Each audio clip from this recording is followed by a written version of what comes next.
Double रोटी के किनारे जो अक्सर हम लोग वेस्ट कर देते हैं और उसकी मैं आपको मज़ेदार सा हलवा बनाना सिखाऊंगी। आप इसको केक भी कह सकते हैं, जो किसी भी लिहाज से किसी भी मज़ेदार हलवे से कम नहीं होगा और खाने वाले बिल्कुल भी ये पहचान नहीं पाएंगे कि आपने डबल रोटी के किनारे से हलवा बनाया। बनाना बहुत ही आसान है और झटपट रेडी हो जाता है, बहुत ही कम इंग्रेडिएंट्स से मज़ेदार।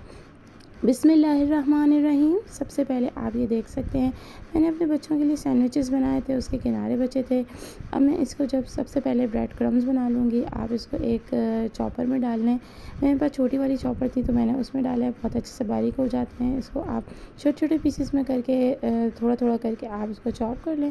चॉप करने के बाद ये देखिए फ़ाइन जो है अच्छे से मेरे पास ब्रेड क्रम्स बन चुके हैं। तकरीबन ये 2 कप तक हैं। अब जो है मैंने एक पैन ले लिया था और इसके अंदर मैं थोड़ा सा देसी घी डाला, तकरीबन 2 टेबल स्पून। इसके बाद मैंने जो नट्स हैं उसको बीच में से हाफ़ कट करने के बाद उनको रोस्ट कर लूँगी। आपने इसको रोस्ट करना है थोड़ा सा, जितना कि इसमें जो है वो लाइट गोल्डन कलर आ जाए और अच्छी सी खुशबू आ जाए। उसके बाद आपने इसको निकाल के जो है वो साइड पे रख देना है।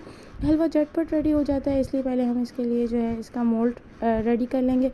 अब मेरे पास एक जो है वो गोल शेप का मोल्ड था। अगर आपके पास ऐसा नहीं है तो आपके पास कोई भी जो है वो बाउल वगैरह है तो आप उसमें भी बना सकते हैं। इसके अंदर मैंने और जो है ऑयलिंग करके इसके अंदर तमाम नट्स फैला दिए हैं और मेरी जो है वो मोल्ड रेडी हो गया है। इसके बाद जो है मैंने एक पैन ले लिया था। आप मेरी आंच देख लें कितनी हल्की है। इतनी हल्की आंच के अंदर मैंने इसके अंदर 2 कप भर के जो है वो शुगर डाली है। पहले 1 कप शुगर डाला, इसके बाद दूसरा कप शुगर डाला। मेरी आंच बिल्कुल लो है, ठीक है। इसके ऊपर आपने इसको जो है कैरामलाइज़ करने के लिए छोड़ देना है। ये जो है 5 मिनट के अंदर कैरामलाइज़ हो जाएगा। देखें ये अब कैरामलाइज़ होने शुरू हो गया। आपने आंच तेज़ नहीं करनी है वरना आपकी शुगर जल जाएगी और ये बिल्कुल सख्त हो जाएगी, ठीक है। इसको हल्के हाथों से जब ये पिघलने शुरू हो जाए तो आप चम्मच की मदद तेज़ से चम्मच चलाइए। देखें ये इस फॉर्म में आ जाएगी तो ये आपकी शुगर कैरामलाइज़ हो चुकी है।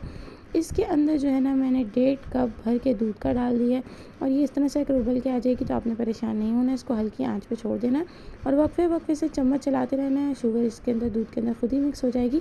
इस तरह से बहुत ही अच्छा सा एक कैरामलाइज सा टेस्ट आता है आपके हलवे में। इसके बाद मैंने एक कढ़ाई ले ली थी और उसके अंदर जो है मैंने इलायची पाउडर डाल दिया था और उसको जो है थोड़ा सा गर्म करेंगे जस्ट 2 सेकंड के लिए। इसके बाद जितना भी ब्रेड क्रम्स थे मेरे पास ये 2 कप के बराबर थे, ये मैंने दोनों डाल दिए थे। अच्छा क्वांटिटी जो है ना आप बराबर रखेंगे। 2 कप जो है मेरे पास ब्रेड क्रम्स थे तो 2 ही कप जो है मैंने शुगर को कैरामलाइज़ किया था।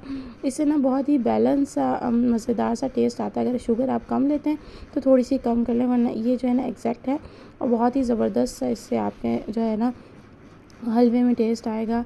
इसके बाद इसमें ना आपने ब्रेड क्रम्स को बिल्कुल मीडियम टू लो फ्लेम पे अच्छे तरीके से भून लेना है। तकरीबन 5 मिनट के लिए आप इसको भूनेंगे। हल्का सा इसका ना कलर चेंज हो जाएगा, जलाना आपने बिल्कुल नहीं है। इस बाद आपने खड़े होकर वक्फे वक्फे से चम्मच चलाना है। 5 मिनट के अंदर ना ये देखें इसका कलर ऐसा आ जाएगा। इसके बाद आपने जितनी भी शुगर कैरामलाइज़ की हुई थी दूध डाल के वो आप इसमें थोड़ी थोड़ी करके सारी पोर कर देंगे और उसको अच्छे तरीके से ना आप मिक्स करेंगे। अगर इस वक्त ना आपका जो पेस्ट है वो थिक हो जाए तो आप थोड़ा सा दूध अलग से और भी डाल सकते हैं, लेकिन ये देखें मेरा अच्छे से इसके अंदर मिक्स हो गया था। आपने इसको पलट पलट के अच्छे तरीके से आपने भूनना है।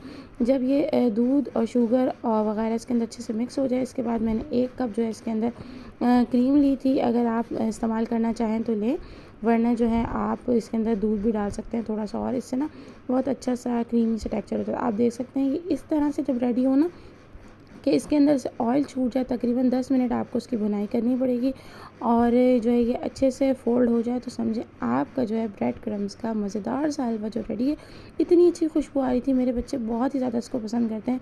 मैं इसको जो है ना मंथ में 1 बार तो ज़रूर बनाती हूँ। सर्दियों में तो आप ज़रूर बनाएं क्योंकि सर्दियों में हलवे जो है वो बहुत ही ज़्यादा मज़ेदार लगते हैं। गर्म ही गर्म जो है ना आपने जब फ्लेम बंद करनी है उसके बाद आपने जो भी मोल्ड रेडी किया हुआ है आपने उसके अंदर इसको डाल देना है।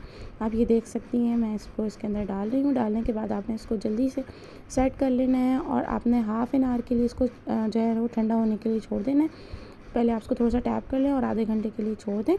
ये आधे घंटे के बाद जो है मैंने नाइफ़ की मदद से इसके किनारे से इसको जो है वो हटा लिया है। इसके बाद मैं पलट के इसको निकालूंगी और मेरे मज़ेदार सा ये डबल रोटी के किनारे का हलवा, या आप इसको केक भी कह सकते हैं, ये रेडी है सर्विंग के लिए। मैं इसको आपको कट करके भी बताऊंगी। अगर आप लोगों को ये मेरी रेसिपी पसंद आई हो तो उसको ज़रूर ट्राई कीजिएगा, अपने फ्रेंड्स एंड फैमिली के साथ शेयर कीजिएगा। मुझे कमेंट करके बताइएगा कि आपको मेरी रेसिपीज़ कैसी लगती हैं। चैनल पे न्यू है, सब्सक्राइब नहीं किया तो चैनल को सब्सक्राइब भी कर दीजिए, बेल आइकन भी प्रेस कर दीजिए ताकि फ्यूचर में आने वाली तमाम वीडियो की नोटिफिकेशन आप लोगों के पास आ जाए। ये बिल्कुल फ्री है। ये मैं आपको कट करके दिखा रही हूँ। देखिए कितना ज़बरदस्त सा ये जो है बिल्कुल रेडी हुआ है, और बिल्कुल इसका इतना अच्छा सा कैरामलाइज सा टेस्ट था। आप इसको ज़रूर ट्राई कीजिएगा और मुझे बताइएगा। चैनल को सब्सक्राइब ज़रूर कीजिएगा, आपकी सपोर्ट की बहुत ज़रूरत है। बहुत जल्द इसी तरह की नई रेसिपीज़ के साथ आऊँगी। अपना बहुत ख्याल रखिएगा, अपने साथ साथ दूसरों का भी ख्याल रखिएगा, और रेसिपीज़ को ज़रूर ट्राई कीजिएगा। ट्राई करके मुझे कमेंट बॉक्स में बताइएगा कि आपके रोटी के किनारे का हलवा कैसा बना। अल्लाह हाफ़िज़।